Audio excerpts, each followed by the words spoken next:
Hey there, YouTubers. Today I thought I'd do a book reading of The Selfish Crocodile by Faustin Charles and Michael Terry.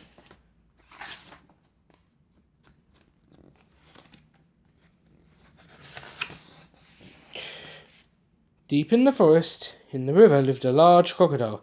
He was a very selfish crocodile. He didn't want any other creature to drink or bathe in the river. He thought it was his river. Every day he shouted to the creatures of the forest, "Stay away from my river! It's my river! If you come in my river, I'll eat you all!"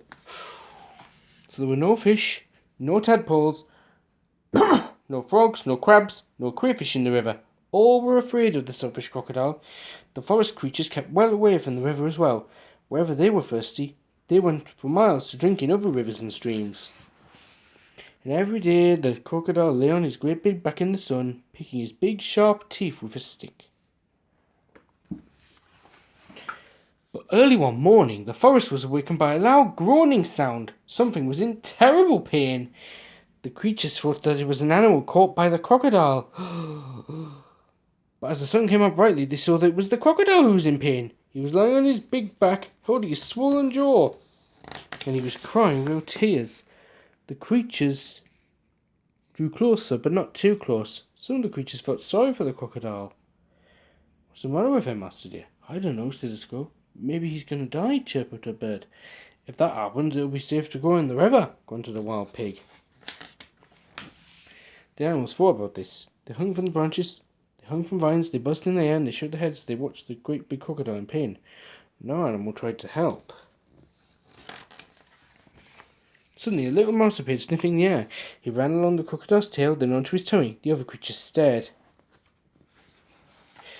"Look at that mouse," chattered a monkey. "He's either very brave or very mad. He's going to be eaten for sure," said an iguana.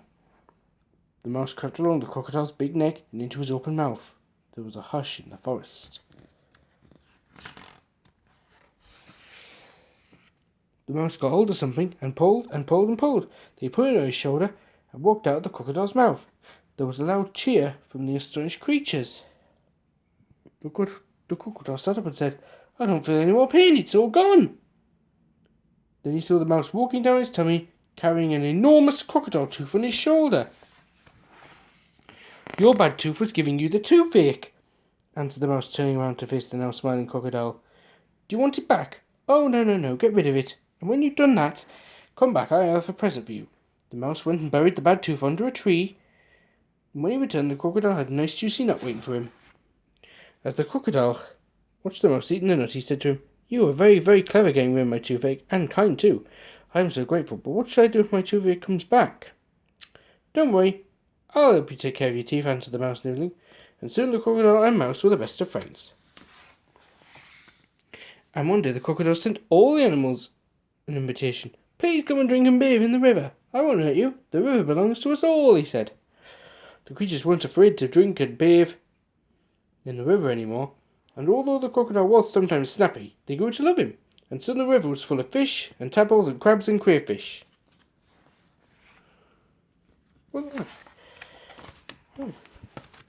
Great. Wasn't that a good story?